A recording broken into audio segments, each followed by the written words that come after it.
Hi friends, మేమైతే shop పెట్టాము. Shop పేరు Tapasvi fashions ladies wear and handloom. ఇక్కడ చున్నీస్, డ్రెస్సెస్ ఉన్నాయి. లోపలికి వెళ్దాం రండి.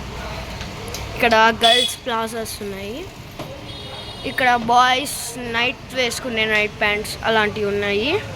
ఇక్కడ టాప్స్ అలాంటివి ఉన్నాయి. టాప్స్, లెగ్గిన్స్ అలాంటివి ఉన్నాయి. ఇక్కడ డ్రాయర్స్, పెట్టికోట్స్, నైటీ పెట్టికోట్స్ అలాంటివి ఉన్నాయి. కింద స్కార్ఫ్స్, చున్నీస్ ఉన్నాయి. ఇక్కడ హ్యాండ్లూమ్ ఐటమ్. ఇక్కడ హ్యాండ్లూమ్ అంటే టవల్స్, నాప్కిన్స్, లుంగీస్, బెడ్షీట్స్ అలాంటివి ఉంటాయి. ఇక్కడ లంగాస్ 100 రూపీస్ మాత్రమే, ఓన్లీ 3 days ముందే రావాలి. ఇక్కడ నైటీస్ ఉంటాయి. 160 నుంచి 250 దాకా నైటీస్ ఉన్నాయి. ఇక్కడ కర్టన్స్ ఉన్నాయి, door curtains. Okay, bye friends. దీనా డ్రెస్, మార్కాపూర్, సత్యనారాయణ స్వామి గుడి రోడ్.